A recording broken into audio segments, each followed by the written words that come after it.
প্রিয় শুভানুধ্যায়ী, সবাইকে স্বাগতম জানাচ্ছি অ্যাডমিশন হাইবের পক্ষ থেকে। আচ্ছা বাপ্পি, তুমি তো বিভিন্ন বিশ্ববিদ্যালয়ে চান্স পেয়েছো, কিন্তু পরবর্তীতে সর্বশেষ তুমি কোথায় ভর্তি হলে? আমি সর্বশেষ এবার আমি ভর্তি হয়েছি হাজী মোহাম্মদ দানেশ বিজ্ঞান ও প্রযুক্তি বিশ্ববিদ্যালয়ের ইকোনমিক্স ডিপার্টমেন্টে।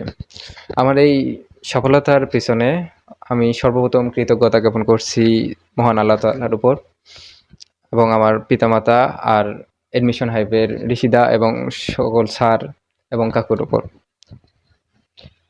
তো সম্পূর্ণ জার্নি জুড়ে তোমাকে আমরা কতটুকু সাপোর্ট করতে পেরেছি বলে মনে করো? যতটুকু সাপোর্ট করলে একজন শিক্ষার্থী মানে বিশ্ববিদ্যালয়ে চান্স হয় ততটুকুই আমি সাপোর্ট পেয়েছি আশা করি আমি। বাহ, অনেক ধন্যবাদ, আমাকে অনেক ভালো লাগলো। এবং সত্যিকার অর্থেই তোমার কি মনে হয়েছে যে এই যে আমরা এত সুন্দর করে যে প্রতিটি শিক্ষার্থীকে, এমনও হয়েছে প্রতিটা দিন আমরা ক্লাস নিয়েছি, একদিন পর পর কোনো গ্যাপ নেই, প্রতিদিন পড়িয়েছি। আচ্ছা, তোমার কাছে ইংলিশ ক্লাসগুলো কেমন লেগেছিল?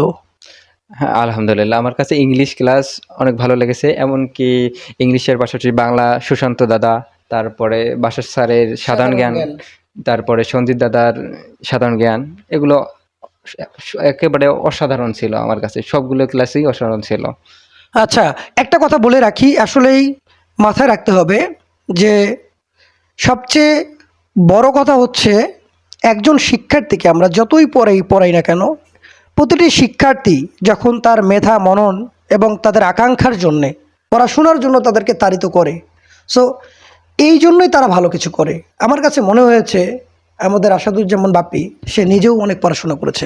আচ্ছা বাপ্পি, তুমি তোমার আমাদের পড়ানোর পাশাপাশি তুমি স্টাডি যে করেছো, এই যে গোছানো স্টাডিটা কত গুরুত্বপূর্ণ? বা আমরা শুধু কি পড়লেই হবে, নাকি আমাদের শিক্ষার্থী প্রতিটি শিক্ষক যেন গুছিয়ে দিলে সহজ হয়? তোমার কি মনে মনে হয় এটা?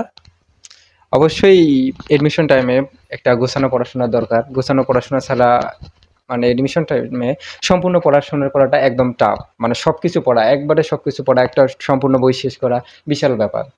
যদি আমাদের মেন্টররা আমাদের সিলেবাসটা ধরায় দেয়, এই ক্ষেত্রে আমাদের পড়াশোনাটাও অনেক সহজ হয় এবং গোছানো পড়াশোনা হয়। আর গোছানো পড়াশোনাই ভার্সিটি চান্সের প্রথম শর্ত। বাহ, ও অনেক একটা গুরুত্বপূর্ণ কথা বলেছে। শুধু পড়াশোনা করলে নয়, পড়াশোনা করে বা পরিশ্রম করে যদি সফল হওয়া যেত, তাহলে বনের রাজা কিন্তু গাধা হতো। থিঙ্ক ইউরসেলফ মাই ডিয়ার, বনের রাজা কিন্তু সিংহ।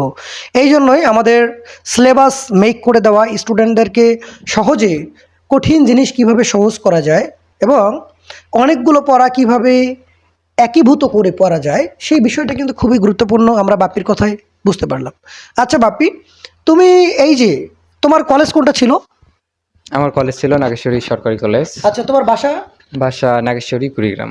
আচ্ছা শোনো, এই বছরে যারা পরীক্ষার্থী, যারা 2025 সালের পরীক্ষা দিচ্ছে, তুমি তাদের উদ্দেশ্যে কি বলবা? আসলে বিশ্ববিদ্যালয় ভর্তির প্রাইভেট প্রোগ্রাম অ্যাডমিশন হাইফ তাদের জন্য কতটুকু উপযুক্ত বলে তুমি মনে করছো? এডমিশন হাইপ অনেক একদম মানে এডমিশন হাইপটা হচ্ছে ফ্রেন্ডলি একটা পরিবেশ, যেখানে ফ্রেন্ডলি সবকিছু মেনটেন করা হয়।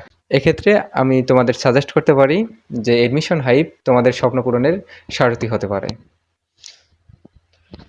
অনেক অনেক ধন্যবাদ আমাদের কৃতি শিক্ষার্থী বাপ্পিকে। বাপ্পির আমরা সফলতার গল্প শুনলাম।